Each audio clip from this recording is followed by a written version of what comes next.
नमो भगवते वासुदेवाय। ओम नमो भगवते वासुदेवाय। ओम नमो भगवते वासुदेवाय। नारायण नमस्कृत्य नरं चैव नरोत्तमं देवीं सरस्वतीं व्यासं ततो जयामुदीरये। मूकं करोति वाचालं पङ्गुलङ्घयते गिरिं यत्कृपास्तमं वन्दे श्रीगुरुदिनतारिणीं। श्रीपरमानन्दमाधव। हरे कृष्ण। अंतरराष्ट्रीय कृष्णानंद संघ तरफ आपण हार्दिक स्वागत। आम एकादश स्कंदर 17 अध्याय पाठ करवा। भगवान श्रीकृष्ण द्वारा वर्ण और आश्रम धर्म वर्णना। सारांश कहुच्छी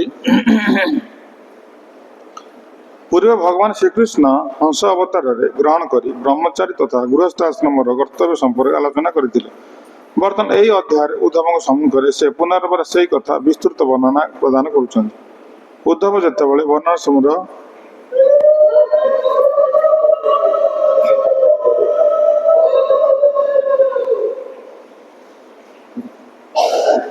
उद्धव जितेबाला वर्णाश्रम सामाजिक एवं धार्मिक कर्तव्य संपर्क में जिज्ञासा कले। भगवान श्रीकृष्ण यार उच्चतर उत्तर कहते सत्यजुगे केवल गोटे मात्र सामाजिक व्यवस्था रही जहाँ को हंस कहुए। से जुगे लोक मैंने जन्म रु ही शुद्ध भक्ति जोग प्रति समर्पित रोते। जेहेतु समस्त निकट सब प्रकार परिपूर्णता रही एथि जुगर जुग को कृत जुग बोली कहुला। सेतबेले वेद सम ओ नामक पवित्र अक्षर रूप प्रकटित होते।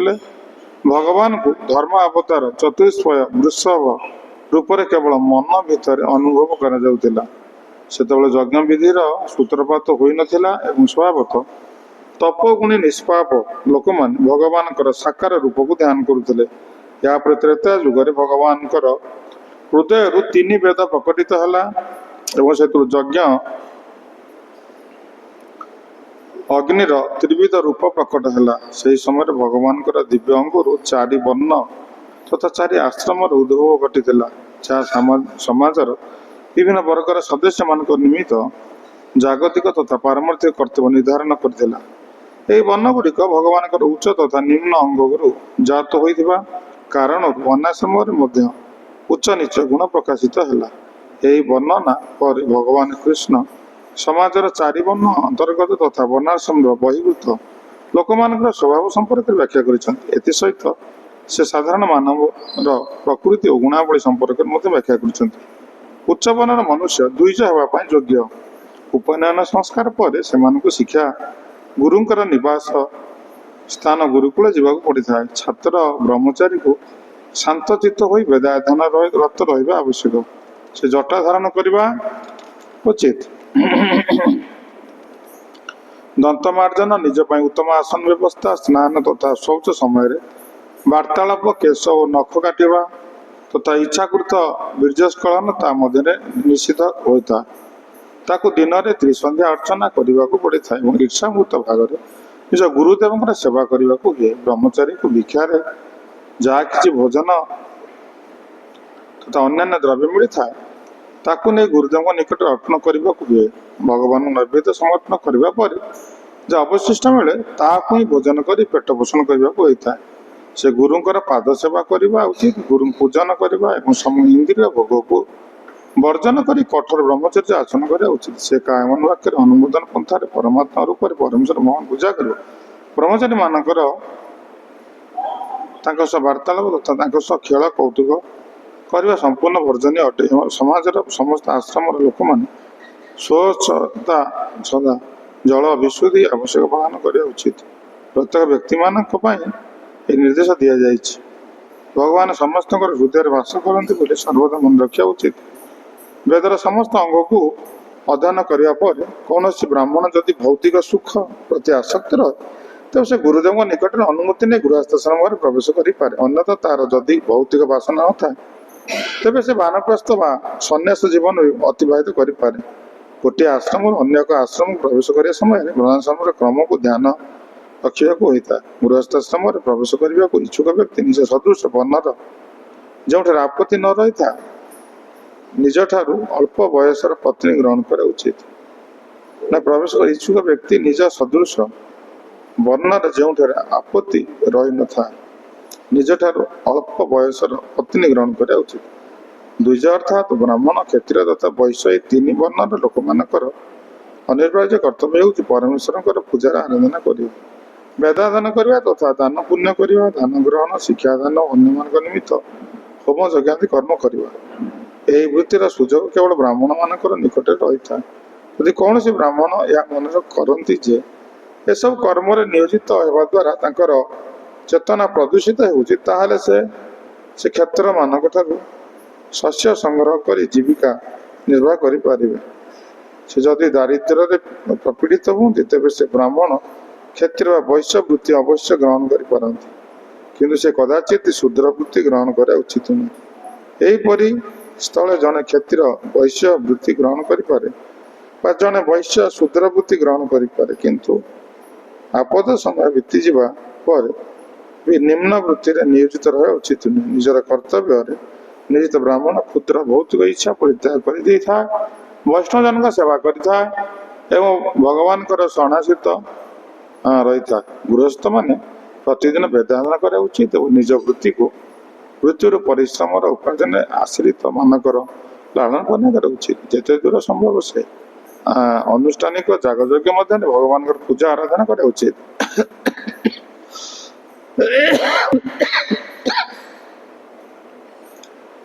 ଭୌତିକ ଜୀବନରୁ ନିର୍ଲିପ୍ତ ରହି ଭଗବତ ଭକ୍ତିରେ ମନୋନିବେଶ ପୂର୍ବକ ଗୃହସ୍ଥାଶ୍ରମ ପରେ ବାନପ୍ରସ୍ଥ ଗ୍ରହଣ କରିନେବା ଉଚିତ, ଯାହାଦ୍ୱାରା ମନୁଷ୍ୟ ସମ୍ପୂର୍ଣ୍ଣ ରୂପେ ଭକ୍ତି ଯୋଗରେ ନିୟୋଜିତ କରିପାରିବ। ଯଦି ପୁତ୍ର ବା ପ୍ରାପ୍ତ ବୟସ୍କ ହୋଇସାରିଛି ତେବେ ସେ ସିଧାସଳଖ ସନ୍ନ୍ୟାସ ଗ୍ରହଣ କରିପାରେ, କିନ୍ତୁ ସ୍ତ୍ରୀ ପ୍ରତି ଅତ୍ୟନ୍ତ ଆସକ୍ତ ରହୁଥିବା ବ୍ୟକ୍ତି ଯିଏ ଦୃଢ଼ ସଂକଳ୍ପ ନେଇ ପାରିନଥାଏ, ଯେ ଧନ ସମ୍ପତ୍ତି ପଛରେ ପାଗଳ ପରେ ଅନୁଧାବନ କରିଥାଏ, ସେ ନିରନ୍ତର ନିଜ ପାରିବାରିକ ସଦସ୍ୟମାନଙ୍କର ହିତ ସାଧନରେ ମଗ୍ନ ରହିଥାଏ, ପରବର୍ତ୍ତୀ ସମୟରେ ନିମ୍ନ ଯୋନିରେ ଜନ୍ମ ଲାଭ କରିଥାଏ।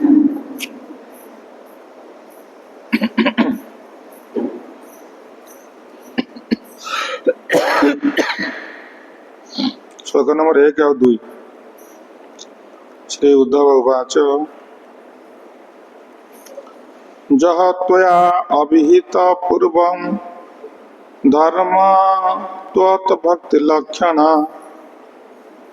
ବର୍ଣ୍ଣ ଆଶ୍ରମ ଆଚରବତାଂ ତେଷାଂ ସର୍ବେଷାଂ ଦ୍ୱିପଦାମି ଅପି ଯଥା ଅନୁଷ୍ଠିୟମାନେନ ତ୍ୱୟି ଭକ୍ତି ନୃଣାଂ ଭବେତ୍ स्वधर्मेण अरविंदाख्य तत्ममाख्यातु महर्षि। श्री उद्धव उवाच जह त्वया अभिहित पूर्वं धर्म त्वत् भक्ति लक्षण वर्ण आश्रम आचरवतां सर्वेषां द्विपदाम् अपि यथा अनुष्ठीयमानेन त्वयि भक्ति नृणां भवेत् स्वधर्मेण अरविंदाख्य तन् मम आख्यातु महर्षि। अनुवाद। श्री उद्धव कहते हे प्रभु, या पूर्वर आपण वर्णाश्रम धर्मर अनुगामी मानकर तथा सामान्य श्रृंखलाहीन मनुष्यंकर निमित्त अनुपालनीय भक्ति योग पद्धति संपर्क में वर्णना करिसेंती।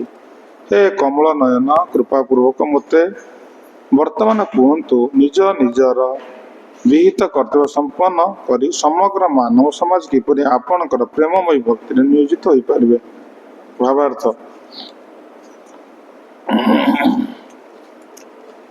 भगवान श्रीकृष्ण इतिमध्य ज्ञान योग, भक्ति योग तथा अष्टांग योगर विस्तृत विवरणी प्रदान कर सारी। बर्तमान उद्धव पचार जो मैंने कर्मयोग प्रति आग्रही से किपरि जीवन सिद्धि अर्थात कृष्ण अनुभूत प्राप्त हे।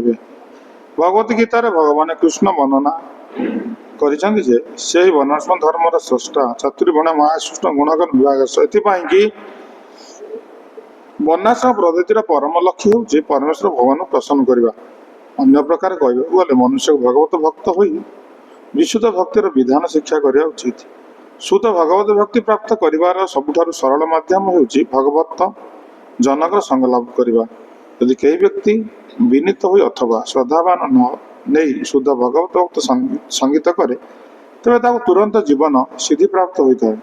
କୃଷ୍ଣ ଭକ୍ତଙ୍କ କ୍ଷେତ୍ରରେ ବର୍ଣ୍ଣାଶ୍ରମ ଧର୍ମର ସମସ୍ତ ଔପଚାରିକତା ପାଳନ କରିବାକୁ ପଡ଼ିନଥାଏ, କାରଣ ଭଗବତ ପ୍ରେମରେ ମଗ୍ନ ହୋଇଥିବା କାରଣରୁ କୃଷ୍ଣ ଭକ୍ତ ସମସ୍ତ ଇନ୍ଦ୍ରିୟ ତର୍ପଣ ମନୋଧର୍ମ ପରିତ୍ୟାଗ କରିଥିଲେ। ଯେଉଁମାନେ ବର୍ଣ୍ଣାଶ୍ରମ ଧର୍ମ ପାଳନ କରନ୍ତି ନାହିଁ ତ ଦୁଇ ପଦମ କୁହାଯାଏ। ଅନ୍ୟ ଶବ୍ଦରେ କହିବାକୁ ଗଲେ ଯେଉଁ ବ୍ୟକ୍ତି ଜୀବନର ଧାର୍ମିକ ପଥ ଅନୁସରଣ କରନ୍ତି ନାହିଁ ତାଙ୍କୁ ଦୁଇ ପାଦ ବିଶିଷ୍ଟ ହୋଇଥିବାରୁ ଦୁଇ ପଦାମ କୁହାଯାଏ।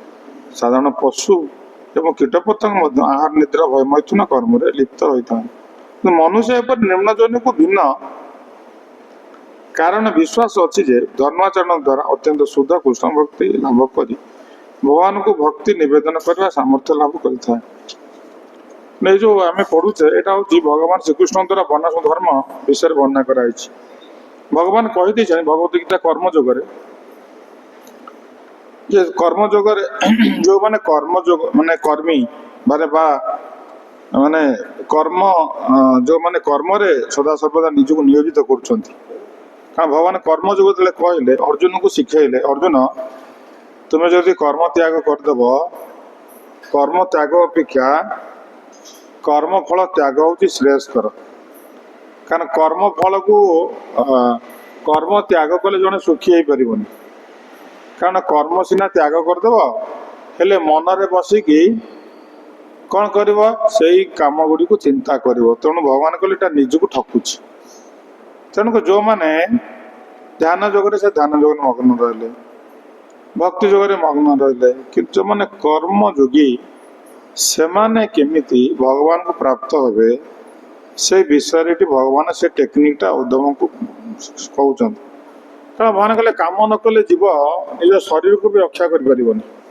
ଆମେ ଯଦି କାମ ବନ୍ଦ କରିଦେବା ଆମ ଶରୀରକୁ ଆମେ ବଞ୍ଚେଇ ପାରିବାନି। ସେଥିପାଇଁ ଯେଉଁମାନେ କାମ କରୁନାହାନ୍ତି ସେମାନେ କ'ଣ କରୁଛନ୍ତି ଅଳସୁଆ ହେଇଯାଉଛନ୍ତି, ମର୍ଣ୍ଣିଂ ୱାକ୍ କରୁଛନ୍ତି। ପୂର୍ବରୁ ଥିଲା ଲୋକମାନେ ବହୁତ ପରିଶ୍ରମ କରୁଥିଲେ, ଚାଲି ଚାଲି ଯିବା ଆସିବା କରୁଥିଲେ। ଏବେ ବି ଅନେକ ଜାଗା ଅଛି ପୃଥିବୀ ପୃଷ୍ଠରେ ଆମେ ଦେଖିବା ସେ ଦେଶର ଲୋକମାନେ ବହୁତ ସୁସ୍ଥ ସବଳ। ଆମେ ଏଇ ଆମର ସିଙ୍ଗାପୁରରେ ଲୋକମାନେ ସବୁଦିନ ମିନିମମ୍ 5-6 କିଲୋମିଟର ଚାଲିବେ, ଏକ୍ସଟ୍ରା ସମୟରେ ନାହିଁ। ଅଫିସ ଯିବା ଆସିବାରେ ଚାଲିବେ, ତାଙ୍କ ଅଟୋ ଫଟୋ ଏମିତି ନାହିଁ। ଆମର ଯେମିତି ସବୁ ବ୍ୟବସ୍ଥା ଅଛି 1 କିଲୋମିଟର ବି ଆମେ ଅଟୋରେ ଯାଉଛେ, ଗାଡ଼ିରେ ଯାଉଛେ, ତାଙ୍କର ସେମିତି ନାହିଁ। ତାଙ୍କର ଟ୍ରେନ୍ ପ୍ରାଇଭେଟ ଗାଡ଼ି ସିଙ୍ଗାପୁରରେ ଲୋକ କେହି କିଣିପାରିବେନି। ବେଶୀ ଆମେ ଯେଉଁ କାର୍ ଫାର୍ ବାପାର ଗୋଟେ, ଛୁଆର ଗୋଟେ, ଝିଅର ଗୋଟେ, ସ୍ତ୍ରୀର ଗୋଟେ ଯେଉଁ କିଣୁଛନ୍ତି ସେଗୁଡ଼ା ସେଠି ସେ ସିଷ୍ଟମ ନାହିଁ। ସେମିତି ହେଲେ ତାଙ୍କର କ୍ଲାଇମେଟଟା କ'ଣ ପଲ୍ୟୁଟେଡ୍ ହେଇଯିବ। ଆମ କ୍ଲାଇମେଟ ପଲ୍ୟୁଟେଡ୍ ହେଇଯାଉଛି, ଆମ ଦେଶରେ କ୍ଲାଇମେଟଟା ପଲ୍ୟୁଟେଡ୍ ହେଇଯାଉଛି। ତାର କାରଣ କ'ଣ? ତା କାରଣ ହେଉଛି କୌଣସି ରେଷ୍ଟ୍ରିକ୍ସନ୍ ନାହିଁ। ସେଇଥିପାଇଁ କି ସେ ସିଙ୍ଗାପୁର ଗୋଟେ କଣ୍ଟ୍ରି ଅଛି, ଆଉ ଗୋଟେ କଣ୍ଟ୍ରି ଅଛି ସୁଇଜରଲ୍ୟାଣ୍ଡ। ସୁଇଜରଲ୍ୟାଣ୍ଡକୁ ପୃଥିବୀରେ ଭୂସ୍ୱର୍ଗ ବୋଲି କୁହାଯାଏ। କାରଣ ସୁଇଜରଲ୍ୟାଣ୍ଡ ଲୋକମାନେ ମଧ୍ୟ ବହୁତ ପରିଶ୍ରମ କରନ୍ତି। ସେମାନେ ସାଇକ୍ଲିଂ କରି ଯାଆନ୍ତି, ସେମାନେ ଏତେ ଅଳସୁଆ ନୁହଁ। ତାଙ୍କର ଟ୍ରେନ୍ ଆଉ ସାଇକେଲ ଯିବା ଆସିବା କରନ୍ତି। ତେଣୁ ସେ ଦେଶର ଲୋକମାନେ ବହୁତ ସୁସ୍ଥ ସବଳ। ଆମ ଦେଶରେ ବେଶୀ ରୋଗୀ। ତ ମୂଳ କାରଣ ହେଉଛି ଏଇଆ, ଆମମାନେ ଖାଲି ଭୋଗ ଭାବନା, ଏଇଟା ହେଉଛି ଗୋଟେ ଧର୍ମ ଭାବନା ଏଠି ରହିଛି। କିନ୍ତୁ ଆମ ଧର୍ମ ଭାବନାରେ ସମସ୍ତେ ରହିବା ଦରକାର, କିନ୍ତୁ ଧାର୍ମିକ ଅନୁଷ୍ଠାନରେ ମନଟା ଯେତେ ନ ରହୁଛି ବେଶୀ ଭୋଗ ଭାବନାରେ ରହିଯାଉଛି। ବାହାର ଲୋକମାନେ ବି ଭୋଗ କରୁଛନ୍ତି କିନ୍ତୁ ତାଙ୍କର କର୍ମମୟ ଜୀବନ। ବିଦେଶରେ କେହି ନିଜ କାମ ନିଜେ କରିବ। ପରିବାର ଭିତରେ ଯେ ଜଣ ଥିବେ ସମସ୍ତେ ନିଜ ନିଜ କାମ ନିଜେ କରିବେ, କେହି କାହା ଉପରେ ଡିପେଣ୍ଡ କରିବେନି, ନିର୍ଭରଶୀଳତା ନାହିଁ। ଆମ ଉପରେ ଆମ ଦେଶରେ ଜଣେ କାମ କରିବ ତା ଉପରେ ସବୁ ପରିବାର ଯାକ ବୋଝ ହେଇଯିବେ। ସେଇ ଚାକିରି କରିବ, ସେଇ କ୍ଷୀର ଆଣିବାକୁ ଯିବ, ସେଇ ପରିବା କିଣିବ, ସେଇ ଛୁଆଙ୍କର ଡ୍ରେସ୍ କିଣିବ, ସେଇ ମାର୍କେଟକୁ ବୁଲିବାକୁ ନେବ, ସବୁ ତାରି ଉପରେ ବର୍ଡ଼ନ ଦେଇ ଦେଉଛନ୍ତି ଆମ ଦେଶରେ।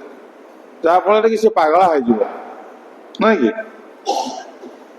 ତାପରେ ବି ଗାଳି ଶୁଣିବ, ସଂସାର କରିଛି ଆଉ କଣ କରିବ। ତେଣୁ ଏଇଭଳିଆ ସବୁ ସିଷ୍ଟମ ଆମ ଦେଶରେ ସେଟା ଅଛି। କିନ୍ତୁ ଭଗବାନ ଏଠି ହଂସ ଅବତାରରେ ଆସିଥିଲେ, ଯୋଉ ପୂର୍ବରୁ ଆଲୋଚନା ସରିଛି ସେଟା ହଂସ ଅବତାରରେ ଏ ବନାସନ କଥା ବି କହିଛନ୍ତି, କିନ୍ତୁ ଏଠି ବିଶଦ ଭାବରେ କହିଛନ୍ତି। ଭଗବତ ଗୀତାରେ କହିଛନ୍ତି ଅଳ୍ପ ଅଳ୍ପ, କିନ୍ତୁ ଏଇଟା ଉଦ୍ଧମ ଯୋଉ କହିଲେ ଏଇଟା ପୁରା ବ୍ୟାଖ୍ୟା କରି କହିଛନ୍ତି। କାରଣ ଏଇ ଯୋଉ ଚତୁର୍ବର୍ଣ୍ଣ୍ୟ ମହାସୃଷ୍ଟ ଗୁଣକର୍ମ ବିଭାଗ ଭଗବାନ ଏଇ 4 ବର୍ଣ୍ଣ 4 ଆଶ୍ରମ କାହିଁକି ତିଆରି କଲେ ନା ଶୃଙ୍ଖଳିତ ଭାବରେ କେମିତି ସମସ୍ତେ ବଞ୍ଚିବେ। ଏବେ କୁହନ୍ତି ଚାକିରି ନେଇ ଚାକିରି ନେଇ ଚାକିରି ନେଇ, ତେଣୁ ବର୍ଣ୍ଣାଶ୍ରମ ଧର୍ମରେ ସମସ୍ତଙ୍କ ପାଇଁ ଚାକିରି ଅଛି। କେତେ ଜଣ ବେକାରୀ ହେଇକି ବୁଲୁଛନ୍ତି? କେହି ନାହିଁ। ସମସ୍ତେ କିଛି ନା କିଛି କାମ କରି ତାଙ୍କ କୁଟୁମ୍ବ ପୋଷୁଛନ୍ତି। ବର୍ତ୍ତମାନ କେହି ବସିଛନ୍ତି କି? କେହି ବସିନାହାନ୍ତି। ସମସ୍ତେ କିଛି ନା କିଛି ତାଙ୍କର ପ୍ରକୃତି ଅନୁସାରେ ସେ କାମରେ ସମସ୍ତେ ବ୍ୟସ୍ତ ଅଛନ୍ତି। ତ ସେଇଥିପାଇଁ ବର୍ଣ୍ଣ ଆଶ୍ରମର ଉଦ୍ଦେଶ୍ୟଟା ହେଉଛି ଭଗବାନ ବିଷ୍ଣୁଙ୍କୁ ସନ୍ତୁଷ୍ଟ କରିବା, ଆଉ ନିଜେ କ'ଣ କରିବା ନା ସେ ବିଷ୍ଣୁ ଉଦ୍ଦେଶ୍ୟରେ କାମ କରୁଛି ବୋଲି ସେ ଭାବନା ତା ମନରେ ଜାଗ୍ରତ ହେବା ଦରକାର। ସପୋଜ ଜଣେ ଭକ୍ତି ମାର୍ଗକୁ ଆସୁନି, ଯଦି ଭକ୍ତି ମାର୍ଗକୁ ନ ଆସିଲା ସେ ଭଗବାନ କେହି ଆନନ୍ଦ ପ୍ରଦାନ କରିବ? କାରଣ ଏ ସାମ୍ରାଜ୍ୟ ହେଉଛି ସବୁ ଭଗବାନଙ୍କର। ଏ ଜାଗାର ମାଲିକ ହେଉଛନ୍ତି ଭଗବାନ। ତାର ରକ୍ଷଣାବେକ୍ଷଣ ଦାୟିତ୍ୱ ଆମକୁ ଦିଆଯାଇଛି। ଯେମିତି ଆମେ ନିଜ ଘରଟାକୁ ଯେମିତି ରକ୍ଷଣାବେକ୍ଷଣ କରୁଛେ, ସେମିତି ଭଗବାନଙ୍କର ପ୍ରପର୍ଟି ବା ସରକାରଙ୍କ ସମ୍ପତ୍ତିକୁ ସେମିତି ବ୍ୟବହାର କରିବା ଦରକାର। ଯଦି ଲେଖା ହେଇଛି ଏଇଟା ତୁମର ସମ୍ପତ୍ତି, ତୁମେ ୟାକୁ ଦାୟିତ୍ୱ ନିଅ, କିନ୍ତୁ ଲୋକ କ'ଣ ନିଜରଟାକୁ ସମ୍ପତ୍ତିକୁ ଯତ୍ନ କରୁଛନ୍ତି, କିନ୍ତୁ ସରକାର ସମ୍ପତ୍ତିକୁ ଯତ୍ନ କରୁନାହାନ୍ତି। ସେଟା ତାଙ୍କର ଅପରାଧ। ସେମାନେ ଭକ୍ତି ନ କରନ୍ତୁ ବା ନ କରନ୍ତୁ, କିନ୍ତୁ ସବୁ ସମ୍ପତ୍ତିର ମାଲିକ ହିଁ ଭଗବାନ। ଏବେ ଯେମିତି ଏ ଯୋଉ କ୍ରୁଡ୍ ଅଏଲ ଗୋଟେ ସବୁ ନିଆଁ ଲଗେଇଦେଲେ, ଫ୍ୟାକ୍ଟ୍ରି ଗୁଡ଼ା ଯୋଉ ଯୁଦ୍ଧରେ ସବୁ ନଷ୍ଟ କରିଦେଉଛନ୍ତି, ଏଗୁଡ଼ା ସବୁ କରିବା ଉଚିତ ନୁହେଁ। କାରଣ ଏ ଭଗବାନଙ୍କର ସମ୍ପତ୍ତି, ଆକୁ ଆମେ ନଷ୍ଟ କରିବା ଅଧିକାର ଆମର ନାହିଁ। ଆମେ ତ ତିଆରି କରିପାରିବାନି ନା, ଆମେ ନଷ୍ଟ କାହିଁ କରିବା? ସେଥିପାଇଁ ଭଗବାନ ଯୋଉ ସିଷ୍ଟମଟା କରିଛନ୍ତି ଆମମାନଙ୍କର ସୁଖ ସ୍ୱାଚ୍ଛନ୍ଦ୍ୟରେ ବଞ୍ଚିବା ପାଇଁ କି ଆମ ପାଇଁ ବ୍ୟବସ୍ଥା କରିଛନ୍ତି। ତ ଏ ବର୍ଣ୍ଣାଶ୍ରମରେ ସରକାର କେତେ ଲୋକଙ୍କୁ ଚାକିରି ଦେବ? ତ ଲୋକମାନେ ପ୍ରକୃତିଗତ ଅନୁସାରେ ଲୋକ ବିଭିନ୍ନ ପ୍ରକାର କାର୍ଯ୍ୟରେ ନିଯୁକ୍ତ ହେଉଛନ୍ତି, କିନ୍ତୁ ସେ ଯୋଉ କାର୍ଯ୍ୟରେ ନିଯୁକ୍ତ ହେଉଛନ୍ତି ସେ କାର୍ଯ୍ୟର ଫଳଟାକୁ କୃଷ୍ଣଙ୍କ ସେବାରେ ନିୟୋଜିତ କଲେ ସେମାନେ ମଧ୍ୟ ତାଙ୍କର ଜୀବନର ଉନ୍ନତି ସ୍ଥିତିକୁ ଯିବେ। ନଚେତ ନାହିଁ, ଯଦି କେବଳ ଭୋଗ ଭାବନାରେ ରହିଯିବେ ତାହେଲେ ସେମାନେ ନିଚ ଯୋନିକୁ ପଳେଇବେ, ପଶୁ ହେଇଯିବେ। ତ ସେଇଥିପାଇଁ ଲୋକମାନେ ଏଇଟା ଜାଣିନାହାନ୍ତି। ଭଗବାନ ବର୍ଣ୍ଣାଶ୍ରମ ଧର୍ମ ବିଷୟରେ ସେଥିପାଇଁ କହୁଛନ୍ତି, 4 ବର୍ଣ୍ଣ ଆଉ 4 ଆଶ୍ରମ ବିଷୟରେ ଭଗବାନ କହୁଛନ୍ତି। ଆମେ ଦେଖିବା ଆମ ପୁରୀ ମନ୍ଦିରରେ ସେଠି ସେ ସିଷ୍ଟମଟା ଆବାହନ କାଳରୁ ଗଢ଼ି ଆସୁଛି। ତାଙ୍କର ସେଠି ଅଛନ୍ତି କିଏ ନା ଭଗବାନ ଜଗନ୍ନାଥଙ୍କର ସେଭିଂ କରିବା ଲୋକ ଅଛନ୍ତି, ଲୁଗା ସଫା କରିବା ଲୋକ ଅଛନ୍ତି, ତାଙ୍କର ବଗିଚାରୁ ନଡ଼ିଆ ତୋଳିବାକୁ ଲୋକ ଅଛନ୍ତି, ତାଙ୍କ ଡଙ୍ଗା ବୋହିବାକୁ ଲୋକ ଅଛନ୍ତି, ବିମାନ କାନ୍ଧିବାକୁ ଲୋକ ଅଛନ୍ତି, ମନ୍ଦିର ମାର୍ଜନା କରିବା ଲୋକ ଅଛନ୍ତି, ଭୋଗ ରାନ୍ଧିବାକୁ ଲୋକ ଅଛନ୍ତି, ଭୋଗ ଲଗେଇବାକୁ ଲୋକ ଅଛନ୍ତି, ଶୃଙ୍ଗାର କରିବାକୁ ଲୋକ ଅଛନ୍ତି, ସବୁ କାଟେଗୋରୀର ଏ ରଥ ଗଢ଼ିବାକୁ ଲୋକ ଅଛନ୍ତି। ତେଣୁ ସେମାନେ ନିଜ ନିଜର କୌଳିକ ବୃତ୍ତିକୁ କ'ଣ କାହା ଉଦ୍ଦେଶ୍ୟରେ କରୁଛନ୍ତି? ଭଗବାନଙ୍କ ଉଦ୍ଦେଶ୍ୟରେ କରୁଛନ୍ତି। ସେମାନେ ବହୁତ ଭାଗ୍ୟବାନ। ସେଇଥିପାଇଁ ସେମାନେ ତାଙ୍କର ବୃତ୍ତିଟାକୁ କେହି ଛାଡ଼ୁନାହାନ୍ତି। ନା ନା, ଆମେ ଏତିକି ପୁରୁଷରୁ ଆମେ କରି ଆସୁଛୁ, ଆମେ ଆକୁ ଛାଡ଼ିବୁନି। ଆମ ପରେ ଆମ ପୁଅ, ତାଙ୍କ ପୁଅ, ତାଙ୍କ ପୁଅ, ତାଙ୍କ ପୁଅ, ଏମିତି ଚାଲିବ। କାରଣ ଏସବୁ ବର୍ଣ୍ଣାଶ୍ରମ, କିନ୍ତୁ ଆମେ କାହିଁ ଛାଡ଼ିଦେବା? ଆମେ କ'ଣ ଛାଡ଼ୁଛେ? କିଛି ଛାଡ଼ୁନି। ସେ ସମୟରେ ଯୋଉମାନେ ଲୁଗା ସଫା କରିବା ଲୋକ ଥିଲେ ସେ ଆସି ଲୁଗା ସଫା କରିଦେବେ, ବାରିକ ଲୋକମାନେ ଆସି ସେମାନେ ସେଭିଂ କରିଦେବେ। ତାଙ୍କୁ ଏମାନେ କ'ଣ କରିବେ? ତା ପ୍ରତି ବଦଳରେ ଏମାନେ ତାଙ୍କୁ କିଛି ପଇସା ଦେବେ, କି ତ କ'ଣ ଧାନ ଚାଉଳ ଦେବେ। ଏମିତି ସିଷ୍ଟମରେ ସମସ୍ତେ କ'ଣ ହଉଥିଲେ ନା ପାଳିତ ପୋଷିତ ହଉଥିଲେ। କିନ୍ତୁ ଆଜିକାଲି ଯୋଉ ଇନ୍ଦ୍ରିୟ ତୃପ୍ତି ଯୋଉ ବେଶୀ ବଢ଼ିଯାଇଛି, ଭୋଗ ଭାବନାଟା, ସେଥିପାଇଁ ଏଇଟା ସବୁ ବର୍ଣ୍ଣାଶ୍ରମଟା ନଷ୍ଟ ହେଲା। ବର୍ଣ୍ଣାଶ୍ରମ ନଷ୍ଟ ହେବାର ମୂଳ ଉଦ୍ଦେଶ୍ୟ ହେଉଛି ଲୋକମାନଙ୍କ ଭିତରେ ଭୋଗ ଭାବନାଟା କ'ଣ ହେଲା ନା ବଢ଼ିଗଲା। ଏ ଭୋଗ ଭାବନା ପାଇଁକି ଲୋକମାନେ ବର୍ଣ୍ଣାଶ୍ରମ ଧର୍ମକୁ ନଷ୍ଟ କରିଦେଲେ। ଫିର୍ ବି ଅଛି, କିନ୍ତୁ ଆସୁରୀ ବର୍ଣ୍ଣାଶ୍ରମ ହେଇଗଲା, ଦୈବୀ ବର୍ଣ୍ଣାଶ୍ରମ।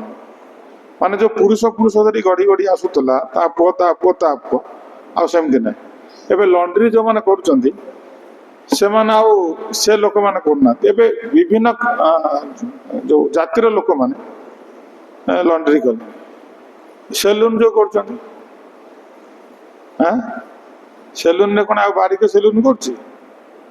ବାରିକ ଛୋଟ ସେଲୁନ କରୁଛି। ଏଇ ସବୁ ବିୟୁଟି ପାର୍ଲର ଯେଉଁ କରୁନାହାନ୍ତି, ସେ କ'ଣ ବାରିକ? ସେ ଆଉ ବାରିକ ନୁହଁ। ସେଠି ବି ବ୍ରାହ୍ମଣ ଲୋକମାନେ ବି କଲେନି, କାରଣ ସେଟା ଇନକମ୍ ବେଶୀ ଅଛି ଯୋଉଥିରେ ବର୍ତ୍ତମାନ ଲୋକମାନେ ସେଗୁଡ଼ା ସବୁ ଆଦାୟ ଦେଉଛନ୍ତି। ଏ ସବୁ ଆସୁରି ବନାସନ, ଯୋଉଥିରେ ବେଶୀ ପଇସା ମିଳିବ ସେଟା ଯୋଉମାନେ ଚାଲାକ ଚତୁର ଲୋକମାନେ ସେଇଟାକୁ କଲେଣି। କିନ୍ତୁ ପୂର୍ବରୁ ଥିଲା ଗୁଡ଼ିଆ ଲୋକମାନେ ଏସବୁ ଜିନିଷ ସବୁ ବନେଇବେ, ଖଜା ଫଜା ସବୁ ବନେଇଲେ ସେଟା ଭଗବାନ ପାଖରେ ଭୋଗ ଲାଗୁଥିଲା। କାରଣ ସେମାନେ ଭଗବାନ ତାଙ୍କୁ ସେ ଯୋଉ ଅଧିକାରଟା ଦେଇଛନ୍ତି। ଆମମାନଙ୍କୁ ଜନ୍ମରେ ଆମେ ଯୋଉ ଯୋଉ ପରିବାର ଜନ୍ମ ହଉଛେ, ସେଟା ଭଗବାନ ଆମକୁ ସେଇ ପରିବାର ଜନ୍ମ କରୁଛନ୍ତି। କିନ୍ତୁ ଆମେ ସେଇ ଅନୁସାରେ ଏସବୁ କାର୍ଯ୍ୟରେ ନିୟୋଜିତ ହେବା ଦରକାର। ଏବେ ଦେଖିବେ ଯଦି ସବୁ ବଡ଼ ବଡ଼ ହୋଟେଲ ରେଷ୍ଟୁରାଣ୍ଟରେ ମୁସଲମାନ ଲୋକମାନେ ସବୁ ରୋଷେଇ କରୁଛନ୍ତି, ସବୁଠି ମୁସଲମାନ ଲୋକ ରୋଷେଇ କରୁଛନ୍ତି। ଆମେ ହିନ୍ଦୁ ଲୋକମାନେ ସବୁ ତାକୁ ଖାଉଛେ ନା ନାଇଁ? କାରଣ ସେ ତାଙ୍କ ପରମ୍ପରାରେ ଗଢ଼ି ଆସିଲେ। ମୁସଲମାନ ଲୋକମାନେ ସେ ରୋଷେଇ ଦେଖିଲେ ଏତେ ଭଲ ପଇସା ହଉଛି, ରୋଜଗାର ଭଲ ଅଛି, ତେଣୁ ସେମାନେ ନନଭେଜ ରୋଷେଇରେ ମାଷ୍ଟର ମୁସଲମାନ ଲୋକମାନଙ୍କର। ତ ସବୁଠି ସେମାନେ ନନଭେଜ ରୋଷେଇ କରିବେ। ଆଉ ନନଭେଜ ରୋଷେଇ ଯଦି କରିବେ, ସେମାନେ ଗୋମାଂସ ବି ରୋଷେଇ କରି ଲୋକ ଖାଇବାକୁ ଦେଉଛନ୍ତି, ସେମାନଙ୍କୁ ଫରକ ପଡ଼ୁନି। ସେଇଥିପାଇଁ ସେମାନଙ୍କର ବ୍ରାହ୍ମଣ ଲୋକମାନେ ପ୍ରଥମେ ରୋଷେଇ କରୁଥିଲେ। କୁକିଂ ଦାୟିତ୍ୱ ବ୍ରାହ୍ମଣ ମାନେ କରୁଥିଲେ, କାରଣ ଶୁଦ୍ଧତା ଅଛି। ସେ ଶୁଦ୍ଧ ଚେତନାରେ ରୋଷେଇ ଯଦି କରିବେ, ଭଗବାନଙ୍କ ପାଖରେ ଭୋଗ ଲାଗିବ, ସେଇଟା ସମସ୍ତେ ଖାଇବେ। କିନ୍ତୁ ଆଜିକାଲି ଯୋଉ ଭୋଗ ଲାଗୁଛି, ଆଉ ରେଷ୍ଟୁରାଣ୍ଟ ରୋଷେଇ ଭୋଗ ଲାଗୁଛି ସେଟା ନାହିଁ। ତ ସେଇଥିପାଇଁ ସେଠି କ'ଣ କଲେ ନା, ଶୂଦ୍ର ମାନେ ବସିକି ସେଠି ରୋଷେଇବାସ କଲେ। ତ ସବୁ ଜିନିଷ ଗୁଡ଼ା ଶୂଦ୍ର ଏଇ ଯୋଉ ମ୍ଲେଚ୍ଛ ରୋଷେଇ କରିବ, ତାକୁ ଅନ୍ୟମାନେ ଖାଇବେ, ତା ଦ୍ୱାରା ସେମାନଙ୍କ ଚେତନା ଉପରେ କ'ଣ করে ପ୍ରଭାବ ପଡ଼ିବ। ତେଣୁ ଭଗବାନ ଏମିତି କରିନାହାନ୍ତି, ଭଗବାନ ତାକୁ ସିଷ୍ଟମଟା କରିଥିଲେ। ଏଇ ସିଷ୍ଟମରେ ତମେ କଲେ କ'ଣ ହବ ନା, ସମସ୍ତେ ବିଭିନ୍ନ ପ୍ରକାର କାର୍ଯ୍ୟରେ ନିୟୋଜିତ ହେଇପାରିବେ। ଯାହା ସେଥିରୁ ମିଳିଲା ସେଥିରେ ସେମାନେ ସନ୍ତୁଷ୍ଟ ହେବେ। କିନ୍ତୁ ଉଦ୍ଦେଶ୍ୟଟା ହଉଛି କ'ଣ ନା, ଭୋଗ ତ୍ୟାଗ କରିକି ଭଗବାନଙ୍କୁ ପ୍ରାପ୍ତ ହେବା। ଭଗବାନଙ୍କୁ ପ୍ରାପ୍ତ ହେବା ଜୀବନର ଉଦ୍ଦେଶ୍ୟ ଥିଲା। ଏବେ ଭଗବାନଙ୍କୁ ପ୍ରାପ୍ତ ହେବା ଜୀବନର ଉଦ୍ଦେଶ୍ୟ ନୁହେଁ। ଏବେ ଜୀବନର ଉଦ୍ଦେଶ୍ୟ ହଉଛି ଯେତେ ଦିନ ପର୍ଯ୍ୟନ୍ତ ବଞ୍ଚିବ କ'ଣ କର ନା, ଭୋଗ କର, ଭୋଗ କର। ଯେତେ ଦିନ ବଞ୍ଚିଛ ଭୋଗ କର। ଭୋଗରେ ଆଉ ଲିମିଟ ନାହିଁ, ଅନଲିମିଟେଡ ଏନ୍ଜୟମେଣ୍ଟ। ତେଣୁ ସେଇଥିପାଇଁ କି ଏବେ ଏଇ ଯୋଉ ଶିକ୍ଷାଟା ଦିଆଗଲା, ଏଇଟା ବର୍ଣ୍ଣ ଆଶ୍ରମକୁ ନଷ୍ଟ କରିଦେଲା। କାରଣ ଭୋଗ ଭାବନା ପଶିଲେ ଭକ୍ତି ତ ନଷ୍ଟ ହେଇଯାଉଛି। ଯୋଉମାନେ ଭକ୍ତି କରିବାକୁ ଆସୁଛନ୍ତି ସେମାନେ ମଧ୍ୟ ଭୋଗ ଭାବନା ଦ୍ୱାରା କ'ଣ ଶିକାର ହେଇଯାଉଛନ୍ତି। ସେଇଥିପାଇଁ କି ଭଗବାନଙ୍କର ବିଚାର ଅନୁସାରେ ଆମମାନେ କାମ କରିବା ଦରକାର। କାରଣ ଏଇସବୁ ଶାସ୍ତ୍ର କଥା, ଭଗବାନ ଯାକ ଶାସ୍ତ୍ର, ଏ ଶାସ୍ତ୍ର ସିଦ୍ଧାନ୍ତ ଅନୁସାରେ ଆମେ ଯଦି କାମ କରିବା, ଆମେ ସିଦ୍ଧି ଲାଭ କରିବା, ସୁଖ ପାଇବା, ପରମ ଗତି ଲାଭ କରିବା। ଭଗବାନ ଏକଥା କହୁ, ଯ ଶାସ୍ତ୍ର ବିଧିମୁସୃଜ୍ୟ ବର୍ତ୍ତତେ କାମ କାରତ ନ ସ ସିଦ୍ଧି ମହାପତି ନ ସୁଖମ ନ ପରାଙ୍ଗତି। ସେଥିପାଇଁ ଭଗବାନ ଉଦ୍ଧବ ଭଗବାନଙ୍କୁ ପଚାରିଲେ, କାରଣ ଏତେ ବଡ଼ ସମାଜ ନା, ସବୁ ଲୋକ କେମିତି କାମ ପାଇବେ, ଆଉ ସେ କାମ ଭିତରେ କୃଷ୍ଣକୁ ସ୍ମରଣ କରିପାରୁଥିବେ। କଥା ହେଉଛି ବର୍ଣ୍ଣାଶ୍ରମ ଧର୍ମର ଉଦ୍ଦେଶ୍ୟ ହେଉଛି ଯିଏ ଯୋଉ କାମ କରିବ ତା ଭିତରେ ସେ କ'ଣ କରିବ, କୃଷ୍ଣକୁ ଚିନ୍ତା କରିବ। ଯେମିତି ଗୋଟେ ଗପ ଅଛି, ଗପ ନୁହଁ ସତ କଥା।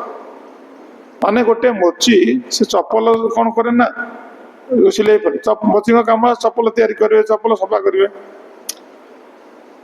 ତାଙ୍କ ପାଖରେ ଯୋଉ ଚମଡ଼ା କାଟିବାକୁ ନା ଗୋଟେ ଇଏ ଥାଏ, ସେ ଯୋଉ ଗୋଟେ ଲୁହା ଗୋଟେ ଥାଏ, ତାକୁ ଦାଢ଼ କରିବା ପାଇଁ କି ସେ ଗୋଟେ ଯୋଉ ଶାଳଗ୍ରାମ ଶିଳା ରଖିଥିଲେ। ସେ ଜାଣିନି ଏଇଟା ଶାଳଗ୍ରାମ ବୋଲି, ତା ଦେହରେ ଏମିତି ଘଷି ଦଉଥିଲା, ଏମିତି ସେ ଘଷି ଦଉଥିଲା ତାକୁ ଦାଢ଼ କରିବା ପାଇଁ। ଆଜିକାଲି ସିନା ସାଣ ଦେଇ ଦଉଛନ୍ତି, ସେମିତି ନାହିଁ। ପୂର୍ବରୁ ଏମିତି ସବୁ ମାନେ ଚିକଣିଆ ପଥରରେ ସବୁ ଘଷୁଥିଲା। କିନ୍ତୁ ଦିନକର ଘଟଣା, ଜଣେ ବ୍ରାହ୍ମଣ ଲୋକ ଯାଇ ତା ପାଖରେ ପହଞ୍ଚି ଯାଇଛି। କହିଲା, ଆରେ ତୁ ଇଏ ଶାଳଗ୍ରାମଟାରେ କ'ଣ ଘଷୁଛୁ? ଶାଳଗ୍ରାମ ନାରାୟଣ ଶିଳା, ତୁ ଅପରାଧୀଟା। ତାଠୁ ନେଇଗଲା। କହିଲା ତୁ ୟାକୁ ତୁ ଅପରାଧ କରୁଛୁ ମୁଁ ତାକୁ ନେବି। ବ୍ରାହ୍ମଣ ଲୋକଟା ତାକୁ ନେଇଗଲା ଘରକୁ। ତା ଘରେ ନେଇକି କ'ଣ କଲା ନା ତାକୁ କ୍ଷୀରରେ ସ୍ନାନ କଲା, ଏ କଲା ସେ କଲା, ପୂଜାପୂଜି କଲା।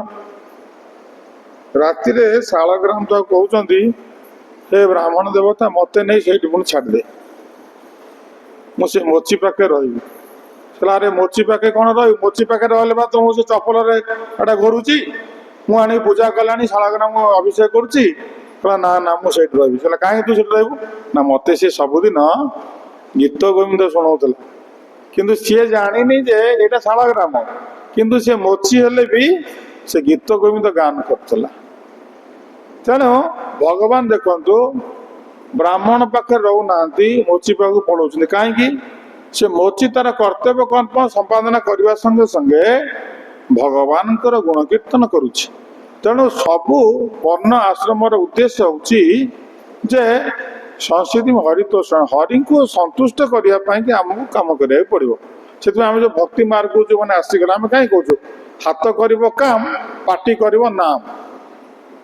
ପ୍ରଜଳ୍ପ ନ କରିକି ମନେକର 5 ଜଣ ବସିବେ, ପ୍ରଜଳ୍ପ କରିବା ଆରମ୍ଭ କରିବେ। ମନେକର 5 ଜଣ ଫୁଲ ଗୁନ୍ଥୁଛନ୍ତି, 5 ଜଣ ଫୁଲ ଗୁନ୍ଥିବେ ମାନେ ସେଠି ପ୍ରଜଳ୍ପ କରିବେ। ତେଣୁ ପ୍ରଜଳ୍ପ ନ କରିକି ଭଗବାନଙ୍କର ନାମ କରୁଥିବ, ଆଡ଼େ ଫୁଲମାଳା ଗୁନ୍ଥୁଥିବ। ପରିବା ଆମଣା କରୁଛନ୍ତି, ସେଠି ପ୍ରଜଳ୍ପ ନ କରିକି ସେଠି କ'ଣ କରିବେ? ଭଗବାନଙ୍କ ନାମ କରିକି କରିବେ।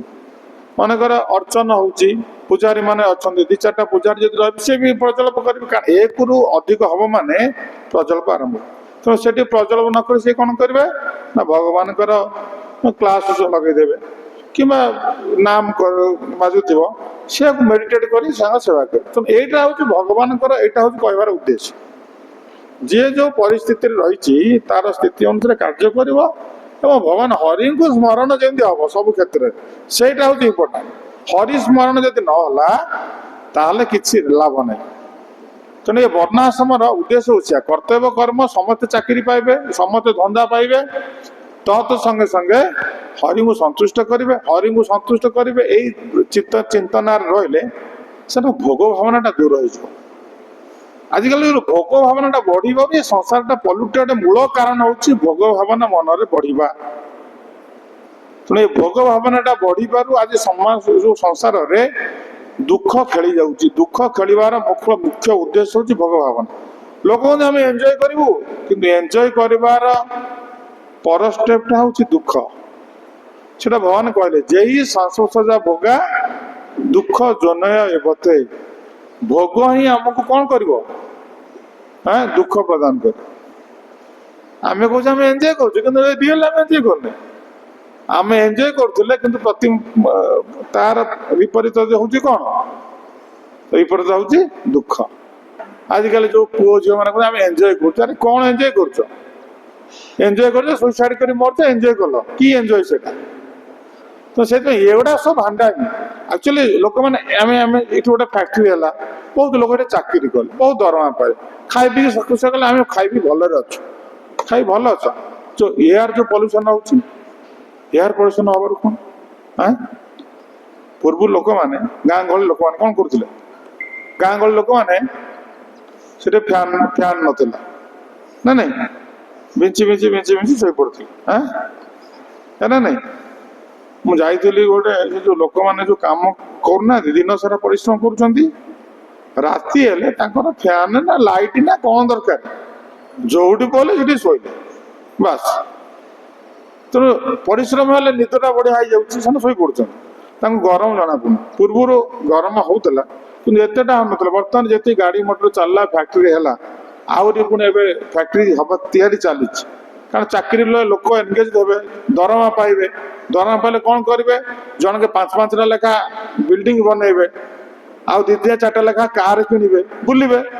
ଏଇଟା ତ ହେଉଛି ଫ୍ୟାକ୍ଟ୍ରି ହବାର କାମ, ଲୋକ ସମସ୍ତେ ଏନଗେଜ ହେବେ। କ'ଣ କିନ୍ତୁ ମୁଖ୍ୟ କାମଟା କୃଷ୍ଣ ଭକ୍ତିଟା ଆଉ କରିବେ ନା। କାରଣ ଭୋଗ ଐଶ୍ୱର୍ଯ୍ୟ ପ୍ରସାକ୍ତା ନା ତ ଅପରୂତ ଚେତସ। ଏ ଭୋଗ ଐଶ୍ୱର୍ଯ୍ୟରେ ମତ ରହିଲେ ଲୋକ କ'ଣ କରିବ? କ'ଣ କରିବ ନା ଭଗବାନଙ୍କ ପାଖରେ ମନଟା ତାର ନିବେଶ କରିବନି। ଖାଲି ଟଙ୍କା ଟଙ୍କା ଟଙ୍କା, ଏ ଟଙ୍କାକୁ କେମିତି ରଖିକି ଇନଭେଷ୍ଟ କରିବି, କେମିତି ବଢେଇବି, କେମିତି ଘର ବନେଇବି, ଭଡା ଦେବି, ଏସା କରିବି ତେସା କରିବି। ଏଇ ସବୁ ଧନ୍ଦା। ଆମର ଜଣେ ପ୍ରଭୁ ଆସିଥିଲେ, ସେ ବ୍ୟସ୍ତ ହୋଇ ପଡ଼ିଲେ। ମାନେ ବହୁତ ସରଳ ଲୋକ, ବେଶୀ ଘର ନାହିଁ, ଗୋଟିଏ ଘର କରିଛନ୍ତି, ଉପରେ ରହୁଛନ୍ତି, ତଳଟା ଭଡ଼ା ଦେଇଛନ୍ତି। ସେ ସ୍ୱାମୀ ସ୍ତ୍ରୀ ଝଗଡ଼ା ଲାଗିଲା, ପୋଲିସ ଆସି ପହଞ୍ଚିଲା, ଘର ମାଲିକକୁ ଖୋଜିଲା। ଇଏ ଏଇଠି ଯାଇକି ବ୍ୟସ୍ତ, ତାଙ୍କ ପାଖକୁ ଫୋନ ଯାଏଲା, କହିଲା ପ୍ରଭୁ କଣ ମୋ ଘରେ ରହିଛନ୍ତି ଲୋକ, ଭଡ଼ା କେତେ ପଇସା ଦଉଛନ୍ତି ନା ନାହିଁ, କେତେ ଟେନସନ। ଅଯଥା ଟେନସନ ଗୁଡ଼ିକ ଲୋକମାନେ ଟାଣୁଛନ୍ତି। ଏ 5,000 ଘର ଭଡ଼ା ଦେଇଥିଲେ ଯେ ଗରମ ବହୁତ ଏଥିରେ ପୋଷି ହେଇଯିବନି, କିନ୍ତୁ 5,000 ପ୍ରତି ବଦଳରେ କେତେ ଟେନସନ। ମାନେ ଆମକୁ ମେଡିଟେସନ ଆମେ କୃଷ୍ଣ ଚିନ୍ତାରେ ଆମର ବ୍ୟାଘାତ ହବ। ବର୍ତ୍ତମାନ ଲୋକମାନେ ଏତେ ମାନେ ବିଭିନ୍ନ ପ୍ରକାର ପ୍ରୋବ୍ଲେମରେ ଫସିଛନ୍ତି ଯେ କୃଷ୍ଣଙ୍କୁ ଚିନ୍ତା କରିବାକୁ ତାଙ୍କ ପାଖରେ ସମୟ ନାହିଁ, ମନଟା ସ୍ଥିର ହଉନି କୃଷ୍ଣଙ୍କ ପାଖରେ। କିନ୍ତୁ ଆମର ଏ ବର୍ଣ୍ଣାଶ୍ରମ ଧର୍ମର ଉଦ୍ଦେଶ୍ୟ ହଉଛି ଭୋଗ ନୁହଁ, ଭୋଗ ଶୂନ୍ୟ। ସେଥିପାଇଁ ଆମର କେତେଜଣ ମହାରାଜ ମାନେ ଗୋଟେ ସବୁ ମାନେ ଭିଲେଜ ବନଉଛନ୍ତି। ସେ ଆମର ପୂଜ୍ୟପାତ ଶିବରାମ ସ୍ୱାମୀ ମହାରାଜ ସେ ହଙ୍ଗେରୀରେ ଗୋଟେ ଭିଲେଜ ବନେଇଛନ୍ତି, 1,000 ଏକରର, 1,000 ଏକର ଜମି ନେଇକି ଭିଲେଜ ବନେଇଛନ୍ତି। ସବୁ ଡିଭୋଟି ଲୋକମାନେ ସେଠି ରହୁଛନ୍ତି। ସେଠି ସବୁ ବଳଦ ଗାଡ଼ିରେ ଚାଷ ଫାସ ଏଇସବୁ ବିଭିନ୍ନ ପ୍ରକାର ମାନେ ଅତି, ଆଉ ଯୋଉ ସୂର୍ଯ୍ୟ କିରଣର ପ୍ୟାନେଲ ଲଗେଇଛନ୍ତି, ତା ଭିତରେ ଇଲେକ୍ଟ୍ରିସିଟି ନାହିଁ। ତାଙ୍କର କ୍ୟାମ୍ପସ ଭିତରେ ତାଙ୍କର ନିଜ କଏନ ବନେଇଛନ୍ତି। ସେ ବାହାରେ ଆମର ଡଲାର କି ଏଇ ଯୋଉ ଇଏ କିଛି ନାହିଁ, ନିଜର ମାନେ କଏନ। ମାନେ ତାଙ୍କ ଭିତରେ ଯୋଉ 1,000 ଏକରକୁ କେତେଟା ପରିବାର ଅଛନ୍ତି, କିଏ ଗାଈ ରଖିଛି, କିଏ ଚାଷ କରୁଛି, ତା ଭିତରେ କୃଷି ଗୋପାଳନକୁ ବେଶୀ ଗୁରୁତ୍ୱ ଦିଆଯାଉଛି। କୋଉମାନେ ବ୍ରାହ୍ମଣ କାର୍ଯ୍ୟ କରିବେ, ସବୁ ସମସ୍ତେ ସବୁ 4 ବନ 4 ଆଶ୍ରମ ତାର ଭିତରେ ଅଛି, ସେଟିଂ କରାଯାଇଛି। ତେଣୁ ଯିଏ ଯାହାର ଧନ୍ଦା କରିବ। ଆଉ ସିଏ କଣ କରିବ ନା, ପୂର୍ବରୁ ଯେମିତି ଥିଲା ସେମିତି, ଯିଏ ଧାନ ଚାଷ କରୁଛି, ଯିଏ ଗହମ ଚାଷ କରୁଛି, ତାର ଧାନ ନାହିଁ, ତାର ଚାଉଳ ଆଠୁ ସେ ନବ, ସେ ତାକୁ ଗହମ ଦବ। এইଭଳି ସିଷ୍ଟମରେ ଯୋଉ କରିଛି, ଲୋକମାନେ ଖାଇ ପିଇକି ତା ଭିତରେ ଆରାମରେ ଅଛନ୍ତି। ମାନେ ତାଙ୍କର ମାସକୁ ଲକ୍ଷେ ଇନକମ ଦରକାର ନାହିଁ, କି ଏତେ ଟେନସନ ନବାର ନାହିଁ। ସେ ଯେତିକି ତାଙ୍କ ଭିତରେ ଚାଷ କରୁଛନ୍ତି, ଚାଷରେ ଖାଇ ପିଇକି ସେମାନେ ବଢିଆରେ ଅଛନ୍ତି, ତାଙ୍କର ନୋ ପ୍ରୋବ୍ଲେମ। ବାହାରୁ ଲୋକମାନେ ଯାଉଛନ୍ତି ତାଙ୍କୁ ଦେଖିବାକୁ ଯେ ଏମାନେ କେମିତି ଭିଲେଜ ଲାଇଫ ମେଣ୍ଟେନ କରୁଛନ୍ତି। ସେମାନେ ବହୁତ ବଢିଆ ଭାବରେ ଅଛନ୍ତି, ଏତେ ମାନେ ଭଲ ଭାବରେ ସମସ୍ତେ ଖାଇ ପିଇ ଖୁସିରେ ଅଛନ୍ତି। ଆଜିକାଲି ଯୁଗରେ ଆମେ ଯୋଉ ପିଲାମାନଙ୍କୁ ଭୌତିକ ଶିକ୍ଷା ଦେବା ପାଇଁ ପିଲାମାନେ ଟିକେ ଆସୁଛନ୍ତି, କୋଉ ଭଳି ନାରକୀୟ କାର୍ଯ୍ୟରେ ନିୟୋଜିତ ହଉଛନ୍ତି, କେତେ ଦୁଃଖ କଷ୍ଟ ସେମାନଙ୍କ ଜୀବନଟା ହେଇଯାଉଛି। ଏବେ ହେଇନି, ଆଗକୁ ଆହୁରି ଆସିବ। କାରଣ ଏଇ ଯୋଉ ସିଷ୍ଟମଟା ଏମିତି ଭୁଲ ରାସ୍ତାରେ ସମସ୍ତେ ପଥିକ ହୋଇଛନ୍ତି, ଏମିତି ପପୁଲେସନ ବଢି ବଢି ଚାଲିବ, ମେଡିକାଲ କଲେଜ ଇଞ୍ଜିନିୟରିଂ କଲେଜ ବଢି ବଢି ଚାଲିବ, ବେକାରୀ ସଂଖ୍ୟା ବଢି ବଢି ଚାଲିବ, ଦଳେ ବେକାରୀ ବାହାରିବ। ଯେତିକି ଚାକିରି କଥା କରିବେ, ଆଉ ଯେତିକି ରହିଲେ ସେ କଣ ବେକାରୀ ହେଇଯିବେ, କିଛି କରିପାରିବେ। ଏବେ କଲେଜରୁ ଇଞ୍ଜିନିୟର ବିଟେକ୍ ପାସ୍ କଲା ପରେ 15,000 ଟଙ୍କା ଚାକିରି କରୁଛନ୍ତି, ସେ 15,000 ଟଙ୍କା ଚଳିପାରିବେ ନା? ତ ପାଠ ପଢିଲା ବେଳେ ବାପା ପଇସାରେ ଆଣିକି ମାସକୁ 20,000 ଟଙ୍କା ଖର୍ଚ୍ଚ କରୁଥିଲେ, ଏବେ 15,000 ଟଙ୍କା କେମିତି ଚଳିବେ? ତ ତାଙ୍କର ଯୋଉ ସତ ଶିକ୍ଷା ନ ଦେବା ଦ୍ୱାରା ସେମାନେ ଯୋଉ କର୍ମ କରୁଛନ୍ତି, ସେ କର୍ମ ଦ୍ୱାରା ସେମାନେ ନିଜକୁ ପାଳିତ ପୋଷିତ କରିପାରିବେ, ତାଙ୍କ ଚେତନା ଉପରେ କୌଣସି ପ୍ରଭାବ ପଡୁନି। ତେଣୁ ଏ ବର୍ଣ୍ଣାଶ୍ରମ ଧର୍ମଟା ଉଦ୍ଦେଶ୍ୟ ହେଉଛି ଚେତନାକୁ ଶୁଦ୍ଧ କରିବ। ସେଇଥିପାଇଁ କି ଏ ଯୋଉ ପ୍ରଶ୍ନ ଗୁଡା ସବୁ ପଚାରୁଛନ୍ତି, ଏଠି କହିଲେ ଉଦ୍ଧବ କହିଲେ, ପ୍ରଭୁ ଏହା ପୂର୍ବରୁ ଆପଣ ବର୍ଣ୍ଣାଶ୍ରମ ଧର୍ମର ଅନୁଗାମୀ ମାନଙ୍କର ତଥା ସାମାନ୍ୟ ଶୃଙ୍ଖଳାହୀନ ମନୁଷ୍ୟଙ୍କ ନିମିତ୍ତ ଅନୁପାଳନୀୟ ଭକ୍ତି ଯୋଗ ପଦ୍ଧତି ସମ୍ପର୍କ ବର୍ଣ୍ଣନା କରିଛନ୍ତି।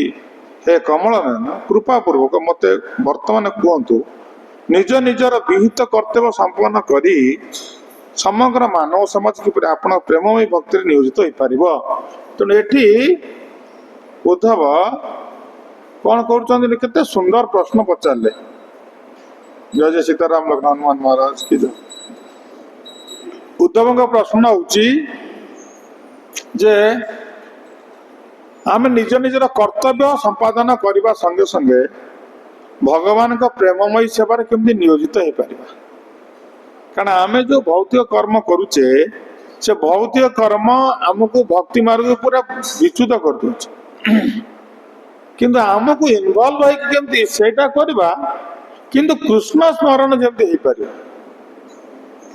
से टेक्निकटा बतले जोटा कि आम आमको प्रभुपाद महाराज आसी आम संस्था भी यहाँ भी माने माने वर्णाश्रम कारण आम मैंने भक्ति करुचे तत्संगे से निज गृह ठाकुर पूजा करुचे भोग अफरिंग करुचे उत्सव करुचे नाम भजन करुचे भागवत अध्ययन करुचे ता सहित निजर कर्तव्य कर्म भी संपादन करुचे तेणु कई चाकरी बाकरी छाड़ी पागला भाई बुलूना सब भक्त घरे पुरुष लोक मैंने जदि चाकरी बाकरी कले तांकर पत्नी मैंने घर टाक मैनेज करमती आडजस्ट करके समस्ते कृष्ण भक्त हो चली कृष्ण भक्ति कर कई कर्तव्य कर्म त्याग करना गोटा सिस्टम प्रभुपाद महाराज आमको आने ये जो प्रश्न उद्धव पचार ठीक यही अनुसार आम करुचे तेणु भगवान आहरी पुणी प्रश्न पचार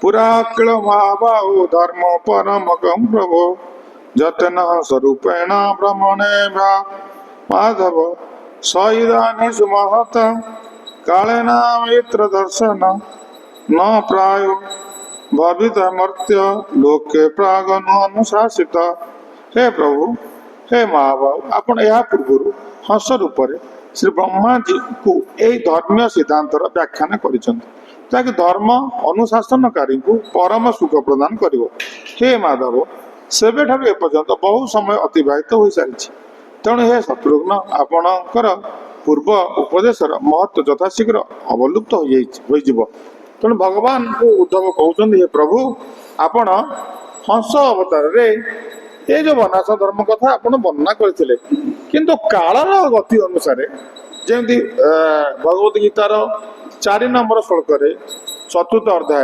अध्याय 2 कहते एवं परंपरा प्राप्त हिमराज सहयोग विदु सकाल न महता जोग नष्ट परंतप ए अक्षय विज्ञान मु सूर्यदेवता कही विभूषण मनु कले मनु इच्छा कले किंतु ये अक्षय विज्ञान कालक्रमे कौन है ना विखंडित हो गला ए कालर प्रभाव रे ये भगवान कथा धीरे धीरे धीरे धीरे लुप्त हो जाए तो से प्रभुपाद महाराज आम जो लिखिदे गले यही पुस्तक लेखार उद्देश्य हो सोसाइटी बहुत दिन पर्यंत कौन कर ना रनिंग कर कारण परमुहूर्त आसवे समस्ते आडिशन डिडक्शन करी नष्ट करदे कि अक्षय विज्ञान टा नष्ट हो तेणु प्रभुपाद महाराज से जो पुस्तक लिखिदे गले ये पुस्तक लिखार उद्देश्य हूँ ये संस्थाटा एत वर्ष पर्यटन लास्टिंग कर जिते दिन पर्यटन एक मानुवे मो कथा जो दिन से अवज्ञा करेंगे से दिन संस्था भांगी भाग भाग हो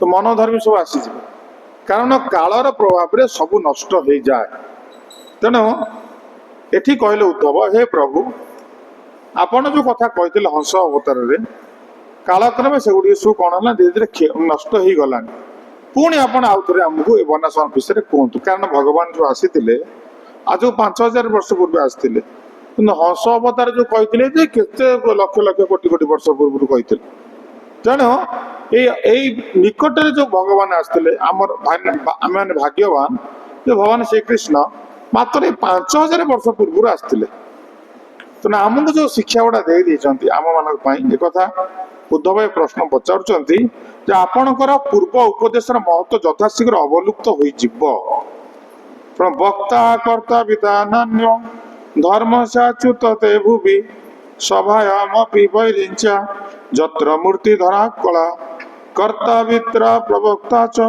भवता मधुसूदन त्यक्ते महितले देव विनष्ट प्रवक्षति तो से कहले हे अच्युत आपण सदृश मर्त्य मंडल तथा साक्षात देवगणकर निवास स्थल ब्रह्मांड सभास्थल परम धार्मिक सिद्धांतर वक्ता स्रष्टा तथा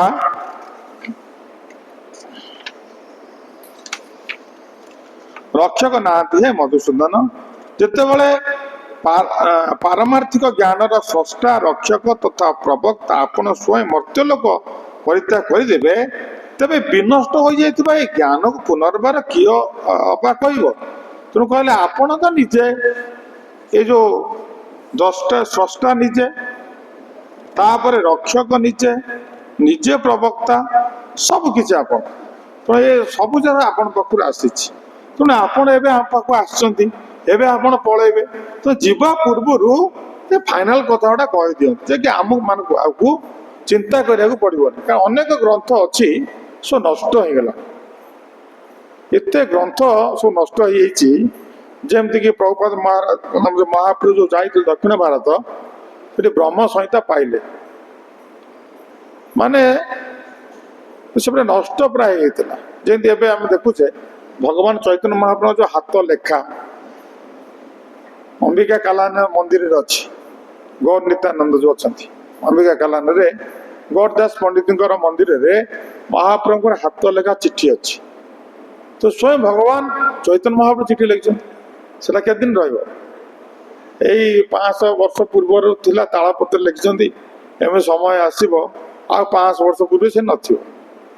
ତେଣୁ ସେଇଭଳିଆ ଏଠି ଉଦ୍ଧବ କହୁଛନ୍ତି ଆପଣ ନିଜେ ଏ ଧର୍ମ କଥା ଶିକ୍ଷା ଦେଲେ, ନିଜେ ରକ୍ଷକ, ନିଜେ ସ୍ରଷ୍ଟା, ସବୁ କିଛି ନିଜେ। ତେଣୁ ଆପଣ ଆମ ପାଖକୁ ଆସିଛନ୍ତି, ତେଣୁ ଆପଣ ଏବେ ଫେରି ପଳେଇବେ ଆପଣ ନିଜ ଧାମକୁ। ତେଣୁ ଆପଣଙ୍କୁ ଆମେ କେମିତି ଛାଡ଼ିବୁ? ଆପଣ ସେଇ ମୁଖ୍ୟ ମୁଖ୍ୟ ଜିନିଷ ଗୁଡ଼ିକ ଆମ ପାଇଁ କହିଦେଇ ଯାଆନ୍ତୁ, ଯୋଉଟାକ ଧୀରେ ଧୀରେ ନଷ୍ଟ ହବା ପ୍ରାୟ ବସିଲେଣି। ତେଣୁ ଏଇ କଥା ଉଦ୍ଧବ ଭଗବାନଙ୍କୁ ଏଇ ପ୍ରଶ୍ନ ସବୁ ପଚାରୁଛନ୍ତି। ତାପରେ ତତ୍ତ୍ୱ ନ ସର୍ବଧର୍ମଜ୍ଞ ଧର୍ମସ୍ତ ଭକ୍ତି ଲକ୍ଷଣ ଯଥା ଯସ୍ୟ ବିଧୀୟତେ ତଥା ବର୍ଣ୍ଣୟ ମେ ପ୍ରଭୁ। ହେ ପ୍ରଭୁ, ସମସ୍ତ ଧାର୍ମିକ ସିଦ୍ଧାନ୍ତର ଜ୍ଞାତା ହୋଇଥିବାରୁ ଆପଣ ଦୟାପୂର୍ବକ ମୋ ସମ୍ମୁଖରେ ସେଇମାନଙ୍କର କଥା ବର୍ଣ୍ଣନା କରନ୍ତୁ, ଯେଉଁମାନେ ଆପଣଙ୍କର ଭକ୍ତି ମାର୍ଗରେ ପୂର୍ଣ୍ଣତ ବ୍ରତୀ ହୋଇପାରିଥିଲେ ଏବଂ ଏହି ଭକ୍ତି କିପରି କରାଯାଇପାରେ ତାହା ମଧ୍ୟ ବର୍ଣ୍ଣନା କରନ୍ତୁ। ମାନେ ଉଦ୍ଧବ କହୁଛନ୍ତି ଯେ ଆପଣଙ୍କର ଉପଦେଶ ଅନୁସାରେ ଅତୀତରେ ଯୋଉମାନେ ଏଇ ମାର୍ଗରେ ପଥିକ ହୋଇଥିଲେ ଏବଂ ବର୍ତ୍ତମାନ ଆଗକୁ କେମିତି ଭକ୍ତି ମାର୍ଗରେ ପଥିକ ହେବେ, ନିଜର କର୍ତ୍ତବ୍ୟ କର୍ମ ସମ୍ପାଦନ କରିକି ମଧ୍ୟ ଭକ୍ତି କରିପାରିବେ। କାରଣ ଦଳେ ଅଛନ୍ତି, ତାଙ୍କ ପାଖକୁ ଗଲେ ସେ କଣ କହୁଛନ୍ତି, ଆଜ୍ଞା ଆମକୁ ଆଉ ସମୟ ନାହିଁ, ଏବେ ସେ କଥା ଶୁଣିବାକୁ ସମୟ ନାହିଁ, ଆମେ ବହୁ କର୍ମରେ ବ୍ୟସ୍ତ।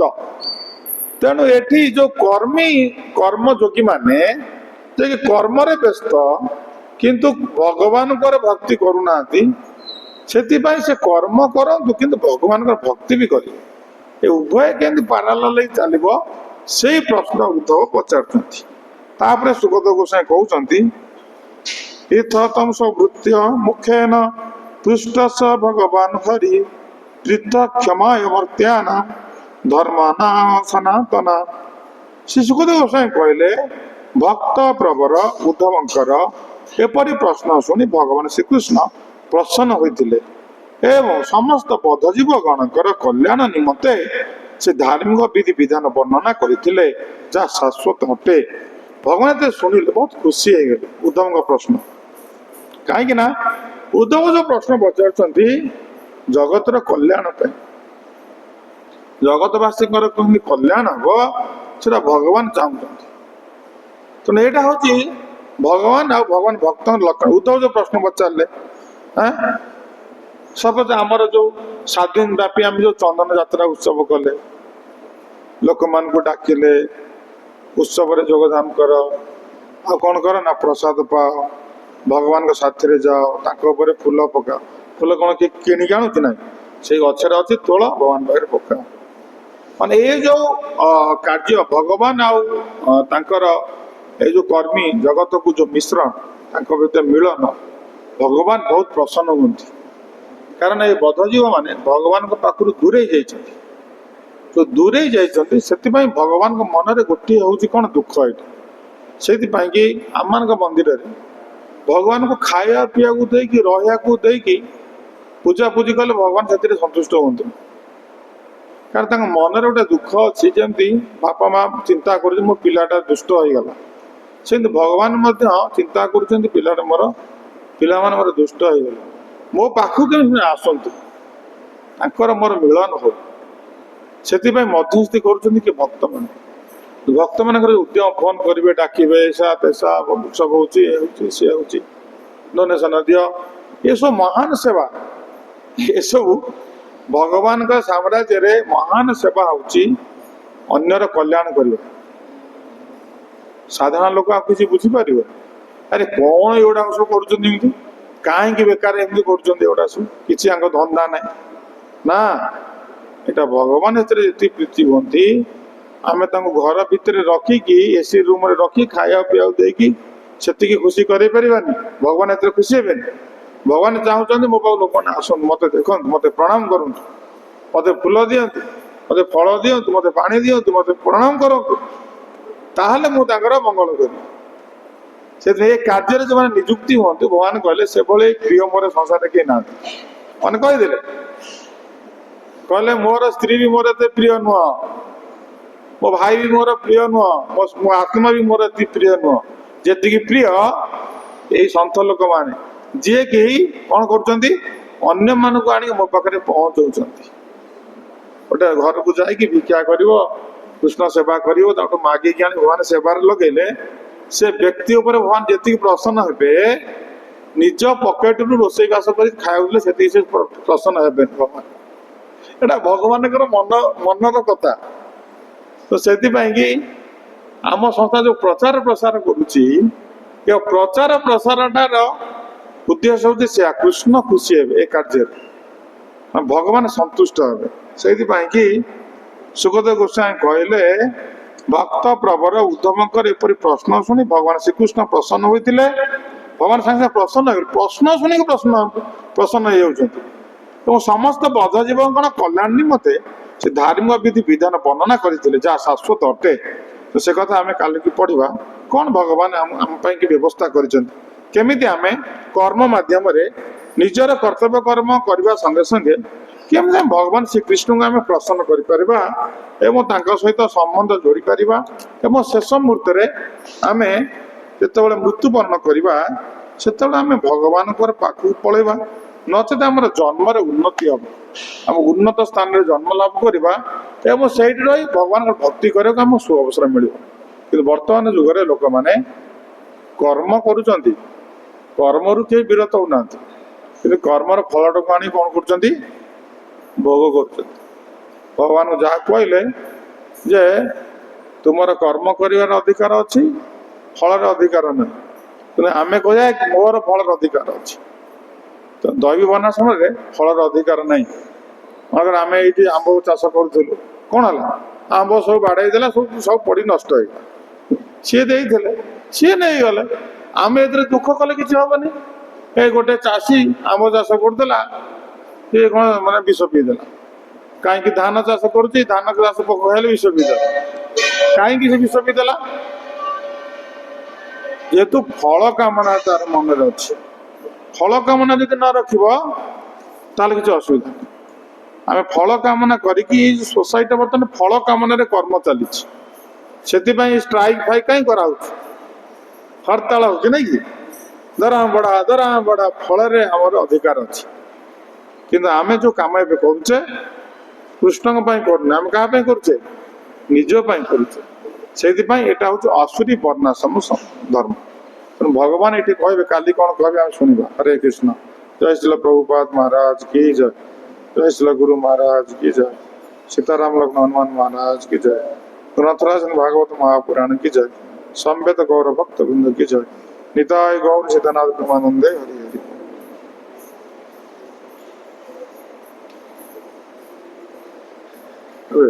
ये फूलोटा